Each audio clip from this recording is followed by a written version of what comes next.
Wow, hi. So I missed yesterday. I was playing online games with my brother. And we went on for hours. Oh, lots of stuff. Lots of toys today. Boggle box. Telephone so I can call God. A recorder. I wonder if YouTube will get me copyright infringement on that one. There's stuff in the key but music. Beyond. That's kind of cool. That can go in with the Lovecraft stuff. Ocean's 11 box. The philosophy of Aristotle. Some pictures. I don't know what they are. Oh.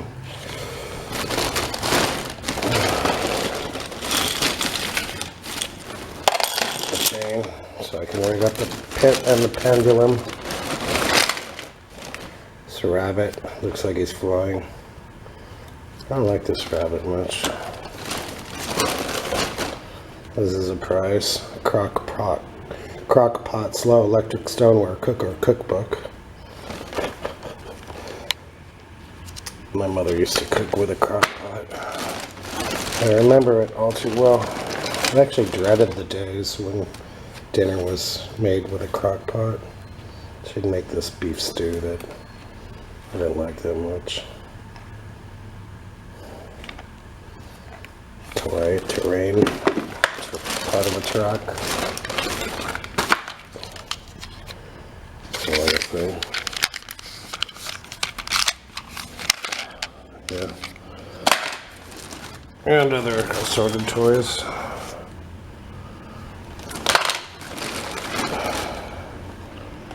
Crocodile. I like this. Cow. Moo. That's stupid, but I like it. Old school Mickey Mouse tune car.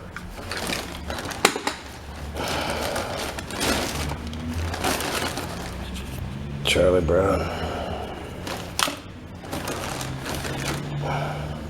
This is the ape from the murders in the Rue Morgue. Killed people. Oh, that was an orangutan. Pardon me. Cow. Showing the toys is the funnest part of making this video. Powdered Toast Man. From Ren and Stimpy. Police.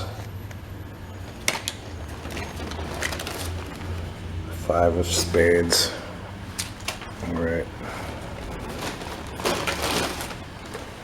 Boat, so I can put a man in the boat.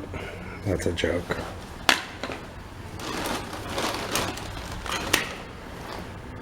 My Little Pony. Wow, we've already done 3.5 minutes on this. I'm supposed to be reading. Frog. It was so much fun though. This fat bastard from Austin Powers. Fuck him. Who I swore in a YouTube video. Horses for a night.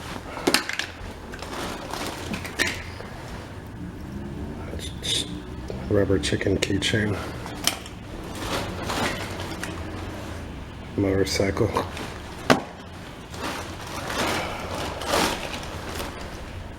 Buddha, I need him. He's a fat bastard too. Stupid bug pose. I like trains.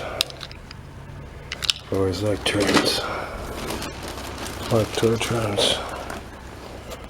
Their motorcycle. A little toy man. This is screwed up. My friend made this. Extended head. Army man. It's all about the war. Scrabble. Time. There's never enough time in this world. I wasn't going to show all the toys, but I couldn't resist. I really do enjoy toys. Just as much as I enjoy literature. Lego. Keeps me young. Stupid. Yo, what's up, dog?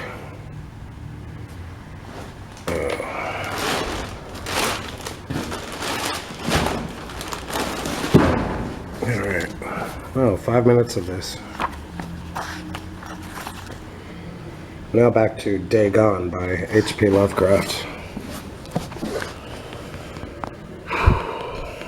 All at once my attention was captured by a vast and singular object on the opposite slope, which rose steeply about 100 yards ahead of me, an object that gleamed whitely in the newly bestowed rays of the ascending moon.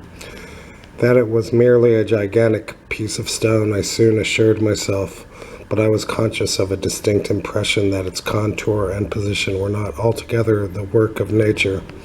A closer scrutiny filled me with sensations I cannot express, for despite its enormous magnitude and its position in an abyss which had yawned at the bottom of the sea since the world was young, I perceived beyond a doubt that the strange object was a well-shaped monolith, whose massive bulk had known the workmanship and perhaps the worship of living and thinking creatures. This monolith predates 2001, A Space Odyssey, by 50 years, 40 years. Maybe they got the idea for the monolith from this. You never know. Sounds like it. I've thought about it. Dazed and frightened, yet not without a certain thrill of the scientist's or archaeologist's delight, I examined my surroundings more closely.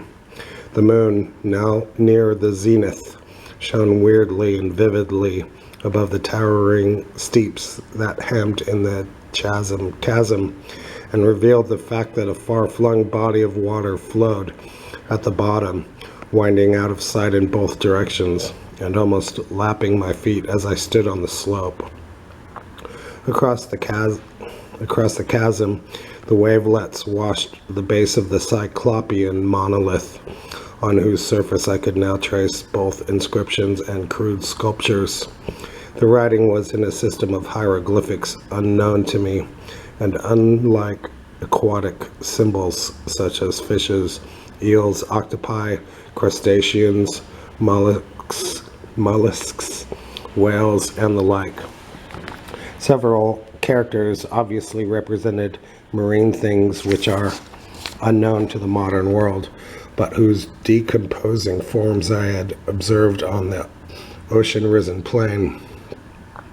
It was the pictorial carving, however, that did most to hold me spellbound.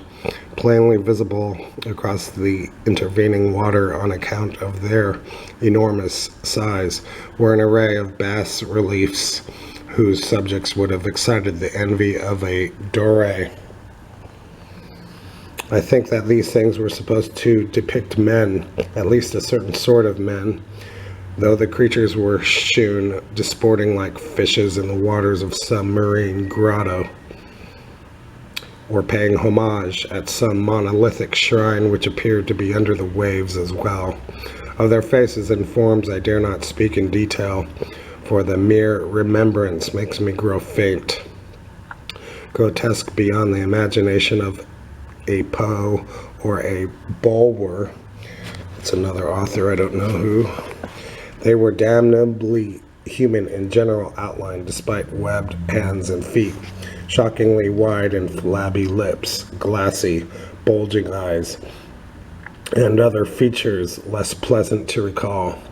Curiously enough, they seem to have been chiseled badly out of proportion with their scenic background, for one of the creatures was shown in the act of killing a whale represented as but little larger than himself. I remarked, as I say, their grotesqueness and strange size, but in a moment decided that they were merely the imaginary gods of some primitive fishing or seafaring tribe, some tribe whose last descendant had perished eras before the first ancestor of the Piltdown or Neanderthal man was born.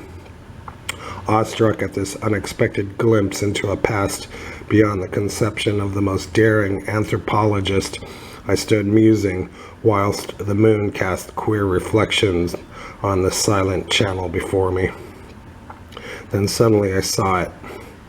With only a slight churning to mark its rise to the surface, the thing slid into view above the dark waters. Vast, polyphemus-like and loathsome, it darted like a stupendous monster of nightmares to the monolith, about which it flung its gigantic, scaly arms, the while it bowed its hideous head and gave vent to certain sounds. I think I went mad then. Of my frantic ascent of the slope and cliff, and of my delirious journey back to the stranded boat, I remember little. I believe I sang a great deal and laughed oddly when I was unable to sing. I have indistinct recollections of a great storm some time after I reached the boat. At any rate, I know that I heard peals of thunder and other tones which nature utters only in her wildest moods. When I came out of the shadows, I was in a San Francisco hospital, brought thither by the captain of the American ship which had picked up my boat in mid-ocean. In my delirium I had said much, but found that my words had been given scant attention. Of any land upheaval in the Pacific, my rescuers knew nothing, nor did I deem it necessary to insist upon a thing which I knew they could not believe. Once I sought out a celebrated ethnologist and amused him with peculiar questions regarding the ancient Philistine legend of Dagon, the fish god, but soon perceiving that he was hopelessly conventional, I did not press my inquiries. It is at night, especially when the moon is gibbous and waning, that I see the thing. I tried morphine, but the drug has given only transient surcease, and has drawn me into its clutches as a hopeless slave. So now I am to end it all, having written a full account for the information or the contemptuous amusement of my fellow men.